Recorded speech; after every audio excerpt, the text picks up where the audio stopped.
The spring season is almost here, but before that, we need to wrap up this winter season with a nice little bow. Winter 2023 is at its final stages, and all in all, this season was just okay.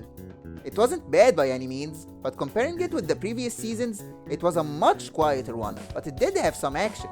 How about the Misfit of Demon King Academy? Oh, that got delayed.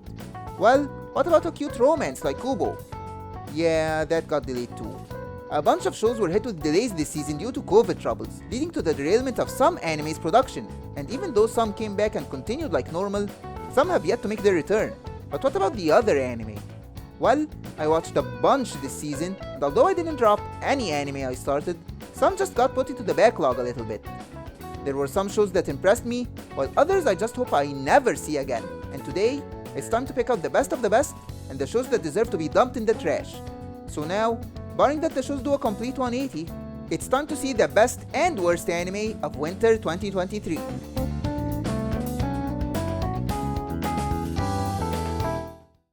Let's start off on the right foot with the best anime, Body Daddies, the cute child raising with a hint of suppressed child trauma simulator of the season.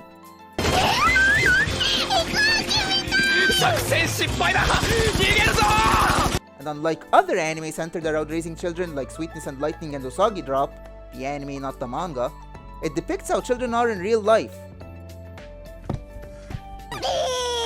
Annoying little shits, aren't they? Oh, and did I mention that the people raising her are assassins? No? Well, now you know. Trigun Stampede came back with one of the best CGI in anime that once again proves that Studio Orange are the goats of CGI. I know that not everyone likes the changes made, and even I don't like the fact that Millie's gone. But saying that it's bad just because of that is seriously jumping the gun. It's a fantastic anime this season that unfortunately, some people dismiss due to its differences from the original. Tsunlise once again played on my otome game isekai weakness, but this time, no one gets to meet Trigun. Instead, we follow both perspectives of Endo and Kobayashi playing the game, with the twist that the game characters actually hear them and follow their orders.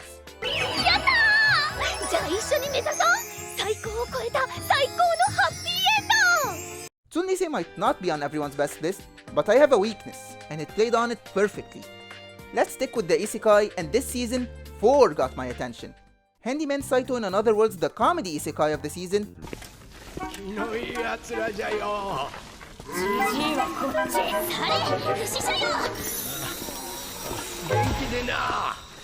And most importantly, it's the return of Trigun. Of course, comedy is subjective, and I didn't actually laugh out loud at its jokes. But it's fun, and that's what's important. There's the Campfire cooking isekai where the protagonist has the power of Amazon Prime.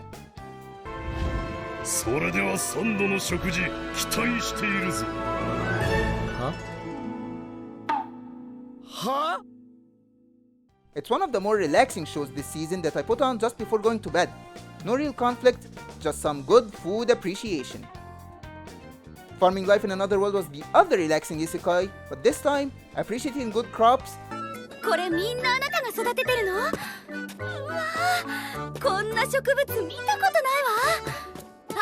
and some good harems.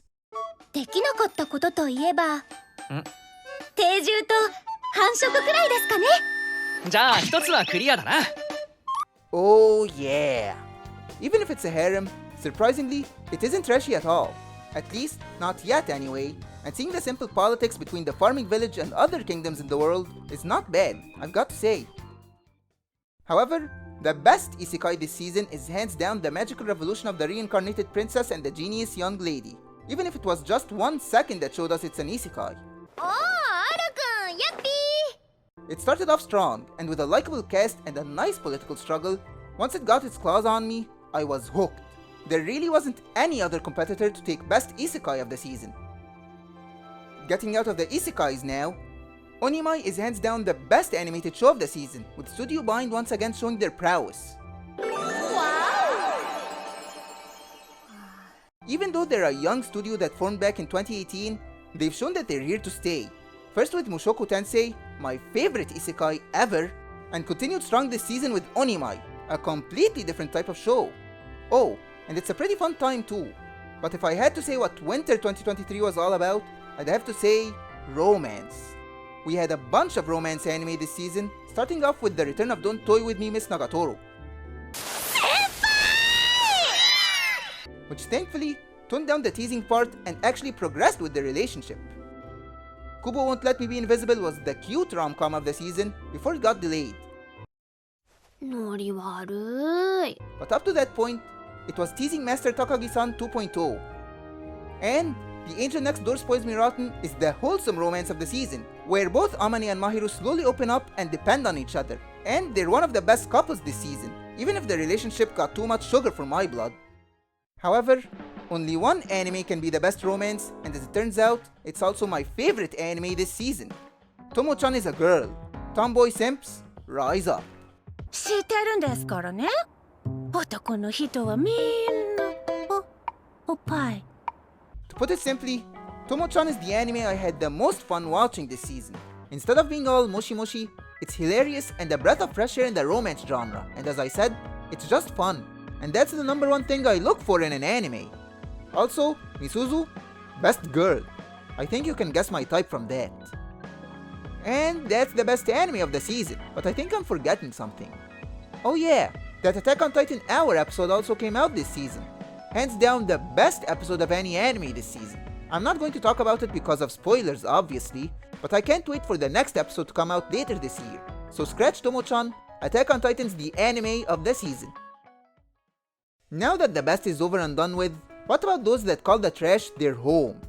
Before this video, I made a poll asking you guys what's your definition for a bad anime, a boring one or one that made you angry, and the answer was a boring one by a landslide. And this season had its share of generic shows that were spoiled for choice here, and the first of them is the Iceblade Sorcerer anime. Tell me if you've heard this before.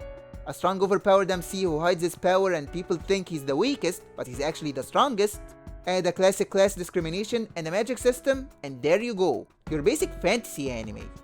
You might have seen this premise in shows like Ariforeta, one of the worst anime in the last couple of years, or somewhat loosely in Rising of the Shield Hero and even Black Clover, and Iceblade Sorcerer just follows that premise without even doing something somewhat unique, and even the plot is predictable. I'd give it a pass, along with the saving 80,000 gold for my retirement isekai, but at least this one's somewhat fine. It's not the most interesting one out there, and I know it's bad, but yet, I come back to it every week. The power of isekai, ladies and gentlemen. There's also My Life as Inukai-san's Dog, but this one is trash for different reasons. One of the most degenerate anime in recent memory, but all I'm going to say is this. Being an anime dog is a real treat.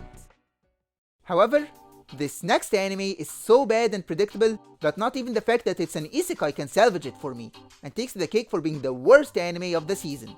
If you read the title, The Reincarnation of the Strongest Exorcist in Another World, then you don't need to go and watch it. You already get it, and if you think that there's more to it underneath, trust me, there isn't. It's got a bunch of overused tropes without doing anything new with them. Main character gets betrayed? Check. Reincarnated in another world with his powers intact? Check. Wants to live a normal life but still shows off and basically achieves the opposite of his goal? Check. I feel like I've said this word so much in the video, but I believe it perfectly describes this show to a T. Bland and generic. I even hate its gimmick of him being an exorcist. I hated every Ayakashi summoned, except for the fox girl living in his hair. And I hated every single time he went off alone to solve a problem hidden in the shadows. And if that wasn't enough, as per every bad isekai, slavery is still present in the world, and the slave girl falls in love with the MC that she doesn't want to be freed from being a slave. All of it's just bad. It's bad, bad, so very bad.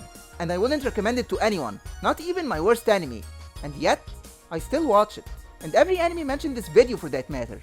I guess it goes to show how much trash I am. I finally got it out of me.